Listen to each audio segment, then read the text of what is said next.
Hello everyone, welcome to our new session of KCC tutorials.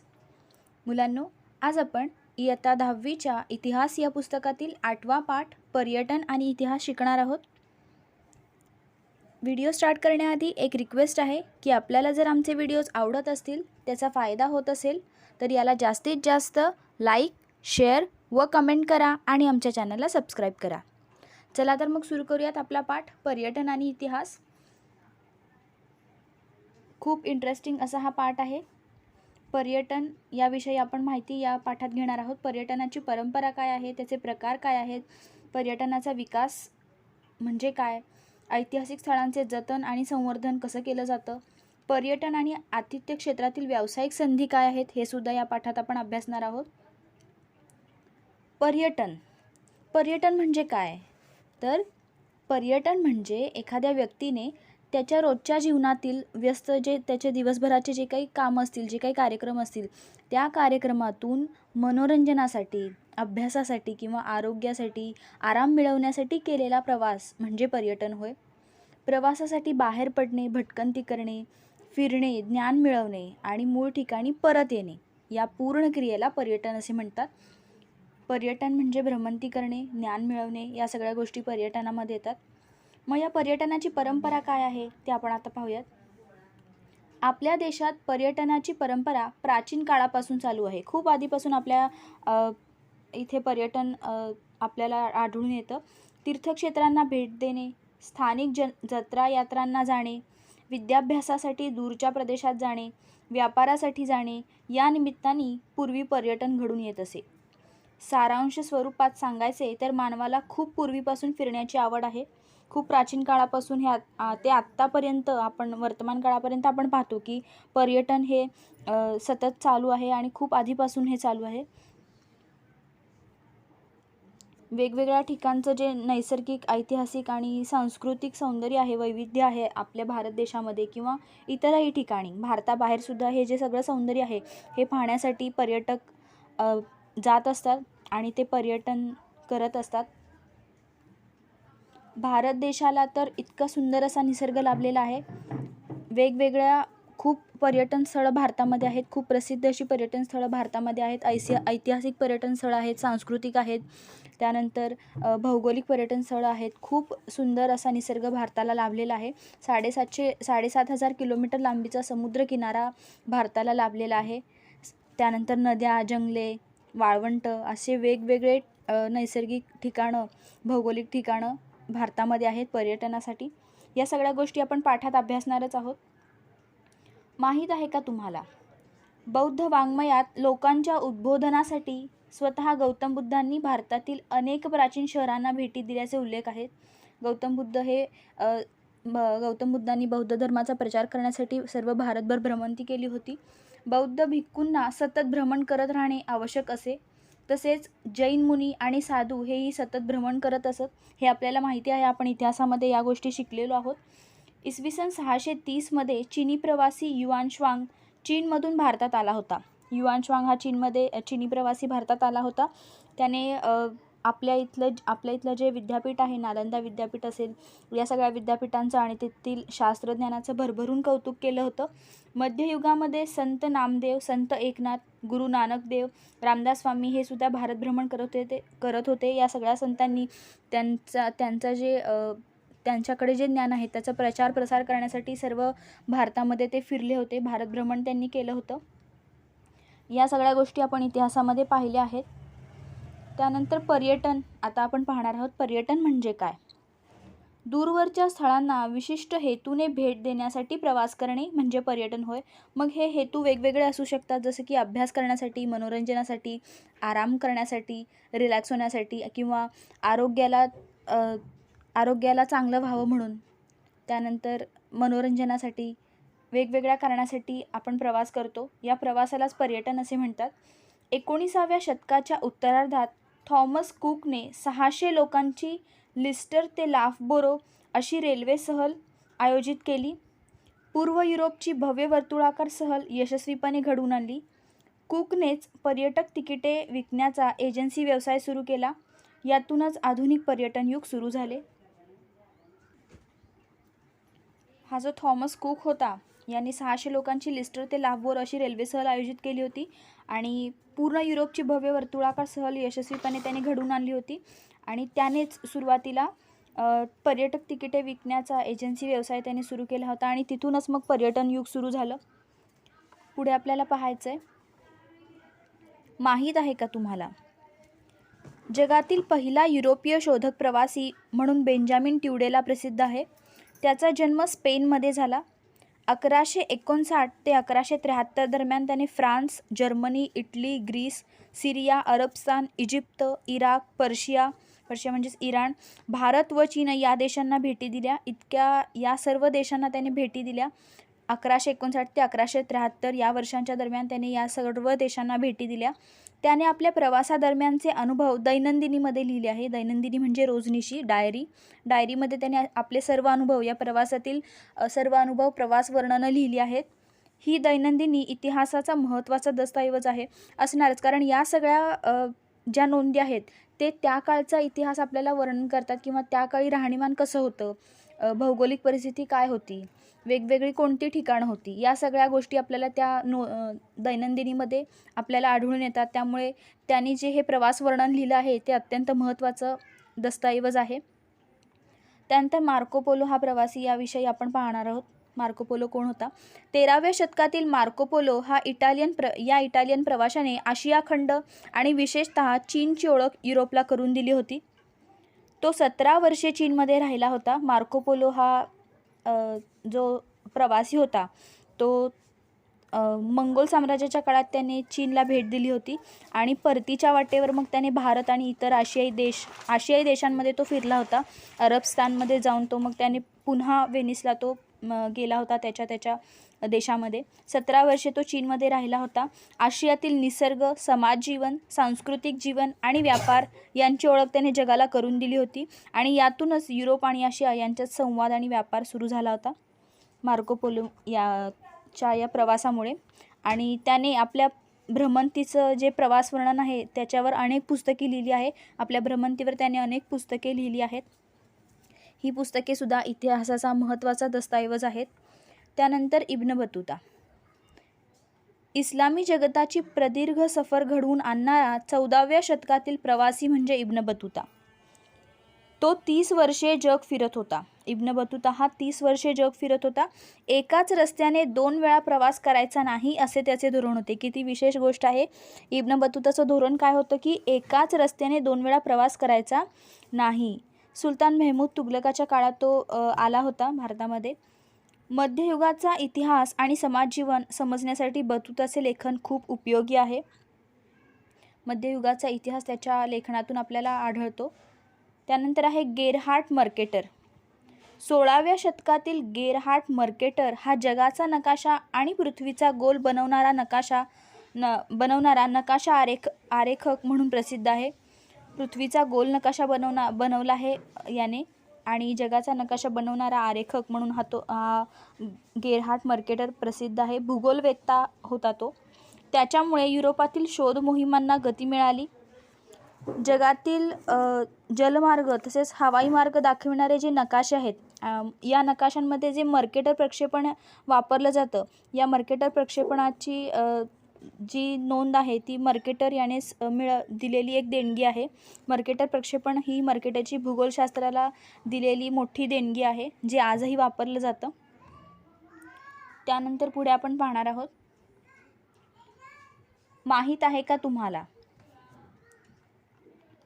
तीर्थयात्रेसाठी देशाच्या एका टोकापासून दुसऱ्या टोकापर्यंत पायी प्रवास करण्याची परंपरा भारतामध्ये पूर्वीपासून प्रचलित होती. वेगवेगळ्या ठिकाणी पायी प्रवास केला जातो. आजही आपल्याकडे आपण जर साधं उदाहरण पाहिलं तर महाराष्ट्रात प्रवासाचं हे उदाहरण आहे की पंढरपूरच्या आषाढी आणि कार्तिकी वारीला भक्त चालत पंढरपूरला येतात. वेगवेगळ्या ठिकाणाहून हे वारकरी पंढरपूरला पायी चालत येतात. अशीच परंपरा भारतात पूर्वीपासून प्रचलित होती, परंतु ती देशाच्या एका टोकापासून ते दुसऱ्या टोकापर्यंत इतका लांबवरचा प्रवास करण्याची परंपरा होती. तेव्हा हे जे उदाहरण पाहिलं ते आपण महाराष्ट्रातलं पाहिलं. महाराष्ट्रातून उत्तरेकडे अयोध्येपर्यंत व तेथून पुन्हा महाराष्ट्रापर्यंत प्रवासाचे वर्णन विष्णुभट गोडसे यांनी लिहून ठेवले आहे. माझा प्रवास हे त्यांच्या प्रवास वर्णनाच्या पुस्तकाचे नाव आहे. विष्णुभट गोडसे यांनी हे जे प्रवास वर्णन लिहिलं आहे माझा प्रवास, त्यामध्ये आपल्याला हे आढळून येतं. या पुस्तकाचे वैशिष्ट्य काय आहे तर या पुस्तकाचे वैशिष्ट्य म्हणजे विष्णू भटांनी हा प्रवास 1857च्या स्वातंत्र्य संग्रामाच्या काळात केला आणि या स्वातंत्र्य संग्रामासंबंधीच्या अनेक गोष्टींचे ते प्रत्यक्ष साक्षीदार होते, प्रत्यक्ष त्यांनी पाहिलं होतं.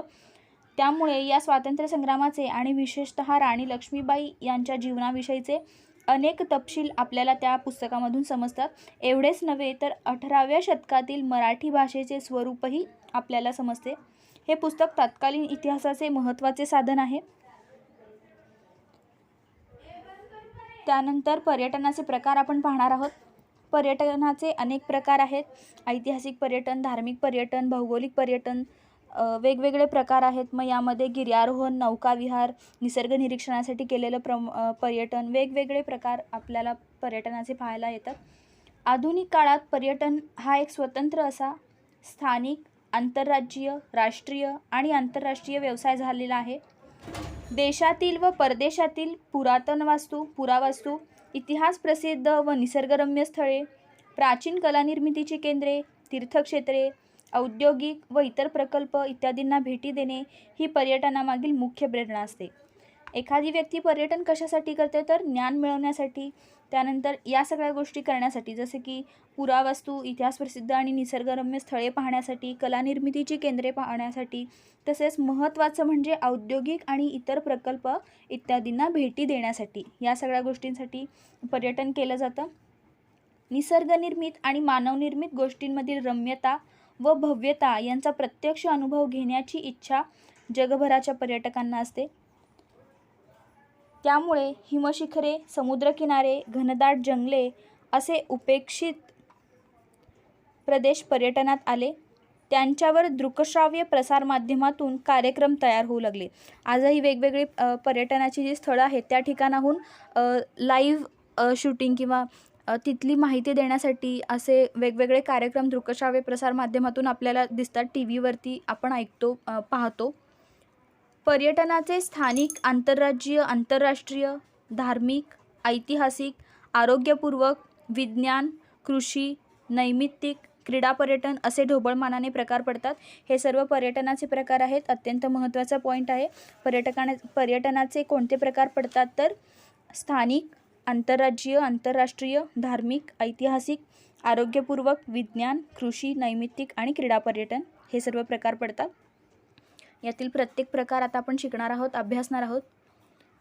स्थानिक व आंतरराज्यीय पर्यटन म्हणजे काय ते आता आपण पाहूयात. हा प्रवास सुलभ असतो.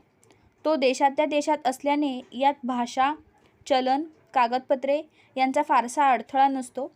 विशेष म्हणजे आपल्याला उपलब्ध असलेल्या वेळेप्रमाणे आपण त्याचे नियोजन करू शकतो. कारण हा प्रवास आंतरराज्यीय असतो. तसेच स्थानिक म्हणजे शहरातल्या शहरात किंवा राज्यामध्येच हा प्रवास असतो. आणि असं असल्याकारणानं इथे आपल्याला भाषा बदलण्याची काही आवश्यकता नसते. आपल्या राज्याची जी भाषा असते तीच आपण वापरू शकतो. तसेच चलन बदलण्याची सुद्धा काही आवश्यकता नसते. त्यामुळे हा प्रवास सुलभ असतो आणि आपल्याला उपलब्ध असलेल्या वेळेप्रमाणे आपण केव्हाही त्याचे नियोजन करू शकतो.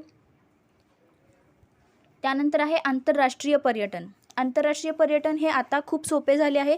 पूर्वीच्या काळी वाहतुकीची साधने जास्त उपलब्ध नसल्यामुळे आंतरराष्ट्रीय पर्यटन थोडेसे अवघड होते. परंतु आता विज्ञान आणि तंत्रज्ञानाच्या प्रगतीमुळे वाहतुकीची अनेक साधने उपलब्ध आहेत. जहाज, रेल्वे आणि विमान यांच्यामुळे आंतरराष्ट्रीय पर्यटन करणे पूर्वीपेक्षा सोपे झाले आहे. जहाजांमुळे समुद्रकिनाऱ्यांवरचे देश जोडले गेले आहेत. समुद्रकिनाऱ्यावरचे देश जोडले जाण्याचं कारण म्हणजे जहाजातून प्रवास, जलमार्गाचा हा जो प्रवास आहे तो झाल्यामुळे हे देश जोडले गेले आहेत. वेगवेगळे देश जोडले गेले आहेत आणि इथे पर्यटन होतं. रेल्वेच्या रुळांनी युरोप जोडला आहे. विमानांनी तर जग जवळ आणले आहे. आर्थिक उदारीकरणानंतर भारतातून परदेशात जाणाऱ्यांची आणि परदेशातून भारतात येणाऱ्यांची संख्या वाढली आहे. अभ्यास, विरंगुळा, स्थलदर्शन, व्यावसायिक कामे, बैठका, करार मदार इत्यादी चित्रपटांचे चित्रीकरण यांसारख्या कामासाठी देश-विदेशात येणाऱ्या जाणाऱ्या पर्यटकांचे प्रमाण वाढले आहे. देश-विदेशातून वेगवेगळे पर्यटक आपल्या इकडे येत असतात. आपल्या इथून वेगवेगळे लोक परदेशात जात असतात. मग हे सगळं कशासाठी केलं जातं तर अभ्यासासाठी, विरंगुळासाठी किंवा स्थलदर्शन, व्यावसायिक कामे जसे की वेगवेगळ्या मीटिंग्ज असतात, बैठका असतात, बिझनेस मीटिंग्ज असतात. त्यासाठी भारतात लोक येतात किंवा बाहेरही इथून लोक जातात. त्यानंतर चित्रपटांचं चित्रीकरण करण्यासाठी देश-विदेशामध्ये लोकांचं येणं जाणं असतं, पर्यटकांचं येणं जाणं असतं. यालाच आपण आंतरराष्ट्रीय पर्यटन असे म्हणतो. 2 राष्ट्रांमध्ये होणारं जे पर्यटन आहे, वेगवेगळ्या राष्ट्रांमध्ये जे होणारं पर्यटन आहे ते म्हणजेच आंतरराष्ट्रीय पर्यटन. त्यानंतर आहे ऐतिहासिक पर्यटन. ऐतिहासिक पर्यटन हा अत्यंत महत्त्वाचा विषय आहे. संपूर्ण जगभरातील हा महत्त्वाचा पर्यटन प्रकार आहे.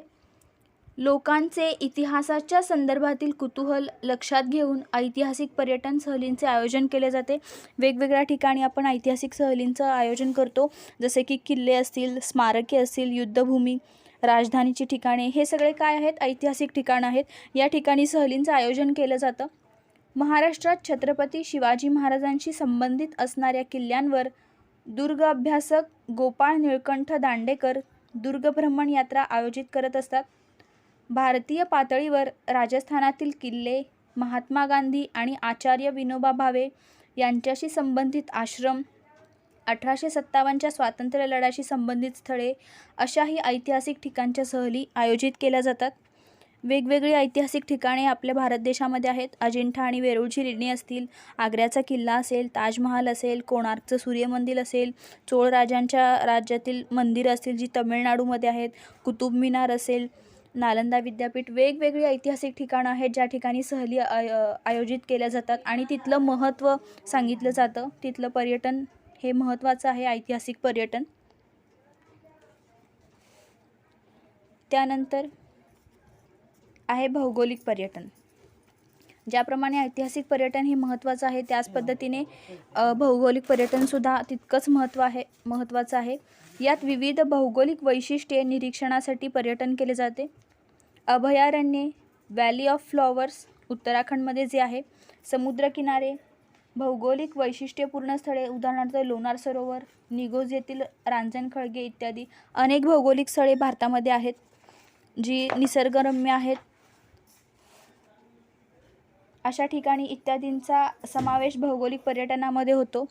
भौगोलिक पर्यटनामध्ये वेगवेगळी ठिकाणं जसे की पर्वत, पठारे, धबधबे, जंगले, नद्या, समुद्रकिनारे या सगळ्या गोष्टींचा समावेश होतो. बर्फाच्छादित शिखरे, बेटे, वेगवेगळे भौगोलिक ठिकाणी आपण पर्यटन करतो. यातील अनेक स्थळांमधील निसर्गाचे अवलोकन करावे या इच्छेपोटी आणि कुतूहलापोटी अनेक पर्यटक तिथे जात असतात. व्हॅली ऑफ फ्लॉवर्स हे आपण बघतोय उत्तराखंडमध्ये जे आहे.